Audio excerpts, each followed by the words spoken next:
মোৰ অনুভৱৰ শিৰোনামা স্বাৰ্থপৰ নামৰ আধৰুৱা জীৱন। শুন, আজি তোমালৈ বৰকৈ মনত পৰিছে, আকৌ চাবলৈ মন গৈছে। মই নামৰ তোমাৰ দুচকুৰ নীলিমাত মোৰ প্ৰতিচ্ছবিখন, তোমাৰ ভিজা ভিজা ওঠত চুইটি নামৰ প্ৰতিধ্বনি, তোমাৰ হাতত মোৰ নামৰ ৰেখাটো, মোৰ পচন্দৰ কাপোৰ পিন্ধা তোমাৰ আৱেগ ভৰা হিয়াখনি, আৰু আজি তুমি এৰি অহা এই স্নিগ্ধ নামৰ কল্পনাটো। স্মৃতিৰ অত্যাচাৰত মই সঁচাকৈ বৰ ভাগৰি পৰিছোঁ।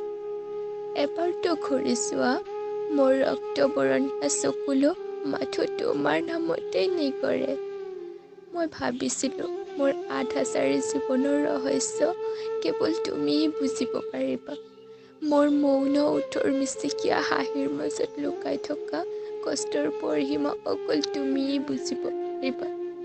আৰু সেইবাবেতো তোমাৰ মাজত নিজক বিচাৰি ফুৰিছিলোঁ। কিন্তু এইবোৰ মোৰ ভ্ৰম আছিলে জানা।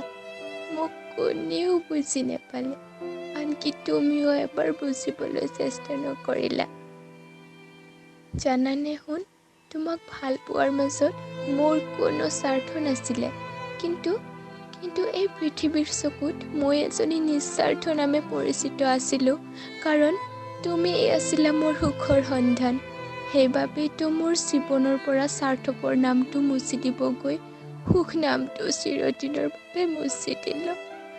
হয়, এতিয়া গোটেই পৃথিৱীৰ দৃষ্টিত মই স্বাৰ্থহীন হৈ ৰ'লো ঠিকেই, কিন্তু তোমাৰ দুচকুত মই গোটেই জীৱনৰ বাবে স্বাৰ্থপৰ হৈ ৰ'লো।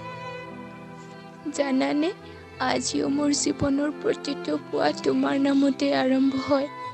মোৰ জীৱনৰ প্ৰতিটো মুহূৰ্তৰ পৃষ্ঠা তুমিয়েই হয়। ভাঙি যোৱা হৃদয়ৰ টুকুৰাবোৰ বুটলি, এহেজাৰ বেদনা বুকুত সাৱটি, এই আধৰুৱা পংগু জীৱনটোক লৈ এতিয়া বিষাই অশাত সাগৰৰ মাজত ককবকাই আছো। পাৰিলে মোক ক্ষমা কৰি দিবা শুন, প্লিজ মোক ক্ষমা কৰি দিবা। এটি তোমাৰ স্বাৰ্থপৰ মইনা।